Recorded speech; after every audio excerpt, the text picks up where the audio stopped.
Hello दोस्तों, कैसे हैं आप सभी। उम्मीद करता हूँ आपसे बहुत ही अच्छे होंगे। तो आज के इस वीडियो में हम पढ़ने वाले हैं क्लास 11 केमिस्ट्री का छठा चैप्टर जो है ऊष्मागतिकीय प्रक्रम, जिसका यह छठा वीडियो है।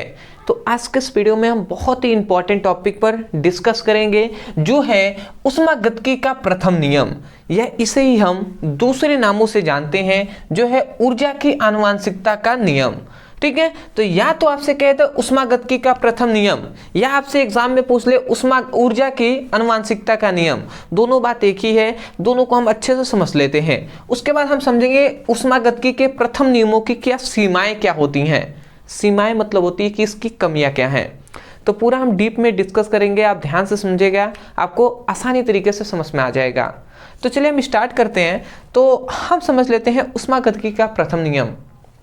ऊष्मागतिकी का प्रथम नियम में हमें यही बताया गया है कि जो ऊष्मा होती है, ऊष्मा या हम ऊर्जा भी कह सकते हैं, तो ऊष्मा या ऊर्जा जो होता है वो न तो नष्ट होता है और न ही उत्पन्न किया जा सकता है।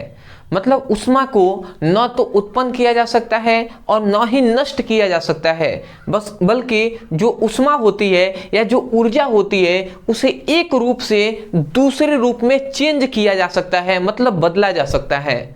समझ में आया। सिंपल से इसमें यही बताया गया है कि जो क्या होता है, जो ऊर्जा होती है, ऊर्जा या ऊष्मा भी आप कह सकते हैं, ठीक है, इसमें ऊष्मा, ठीक है, तो हम दोनों को लेकर चल रहे हैं। तो ऊर्जा या ऊष्मा को ना तो हम क्या कर सकते हैं, ना तो हम नष्ट कर सकते हैं, ठीक है, ना तो इसको हम नष्ट कर सकते हैं और ना ही हम इसको उत्पन्न कर सकते हैं।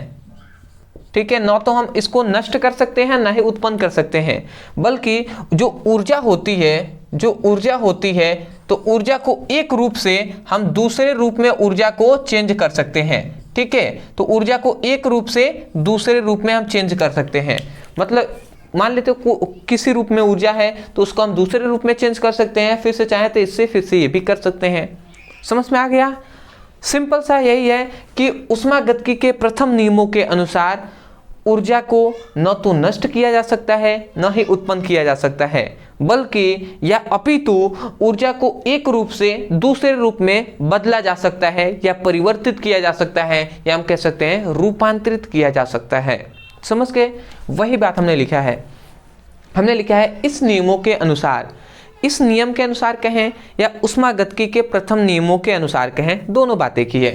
तो हमने लिखा है इस नियमों के अनुसार ऊर्जा को न तो नष्ट किया जा सकता है और न ही उत्पन्न किया जा सकता है, अपितु मतलब बल्कि ऊर्जा को एक रूप से दूसरे रूप में बदला जा सकता है। तो यही है इसका नियम। मैं आशा करता हूं कि आपको समझ में आ गया होगा। सिंपल सा नियम है। ठीक है, तो यही ऊर्जा के आनुवांशिकता का भी नियम है। ठीक है, तो हम बाद में उस पर डिस्कस कर लेंगे, बहुत बार हमने किया भी है।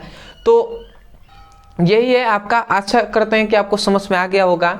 अब हम समझ लेते हैं कि ऊष्मागतिकी के प्रथम नियमों की सीमाएं। इसका सीमाएं का मतलब सिंपल सा होता है कि इसकी कमियां क्या है, क्या है इसकी कमियां, तो वो हम समझ लेते हैं। तो देखिए ये क्या है कि जो ऊष्मागतिकी का जो प्रथम नियम है ये निम्न बातों को स्पष्ट नहीं कर सका कि क्या ऐसा होता है या नहीं होता है, ये बता ही नहीं पाया। तो वही बात हमने लिखा है कि इस नियम की सहायता से निम्न बातों को स्पष्ट नहीं होते हैं। मतलब इस नियम से निम्न बातें क्या होती है, स्पष्ट नहीं होती हैं। यहाँ पे सहायता लिखना चाहें, नहीं लिखेंगे तो भी चलेगा। इस नियम से, ठीक है, इस नियम से ऐसा ही लिख देते हैं।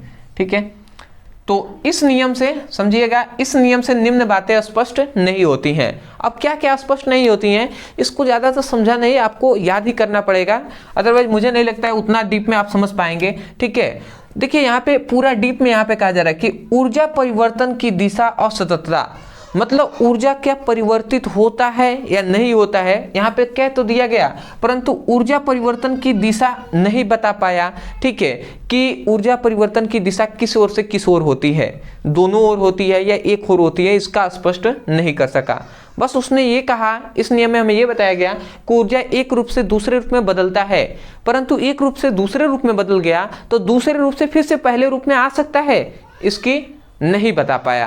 तो ये इसकी कमियां हैं। दूसरा, क्या ऊर्जा ठंडे सिरे से गर्म सिरे की ओर प्रवाहित हो सकती है, ये भी नहीं स्पष्ट कर सका कि ऊर्जा जो होती है वो ठंडे सिरे से गर्म सिरे की ओर प्रवाहित हो जाएगी, तो ये भी नहीं बता पाए। ठीक है। तीसरा, क्या गैस जो है वो निम्न दाब से उच्च दाब की ओर प्रवाहित हो सकती है, इसकी भी पूर्णतः स्पष्ट नहीं कर पाए।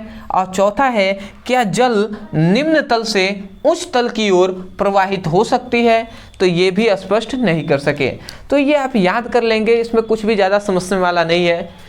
मैं आशा करता हूँ कि ये नियम आपको अच्छे से समझ में आ गया होगा। सिंपल सा नियम है जो कि इम्पॉर्टेंट है, आप इसको तैयार कर लीजिएगा। मैं यही कहूँगा, यदि आपको समझ में आया है तब जाकर वीडियो को लाइक कीजिएगा, चैनल पे नए होंगे तो चैनल को सब्सक्राइब कीजिएगा। और सबसे खास बात कि यदि आप 11th का केमिस्ट्री हो, फिजिक्स हो, उसकी पढ़ाई करना चाहते हैं तो डिस्क्रिप्शन बॉक्स में लिंक है, आप जाइए वहाँ पे क्लिक कीजिए और वहाँ से चैप्टर वाइज अपने सभी टॉपिक को पढ़ाई कीजिए। तो आशा करते हैं आप समझ गए होंगे। तो चलिए दोस्तों, आज के लिए इतना ही, मिलते एक नए टॉपिक के साथ, तब तक के लिए धन्यवाद।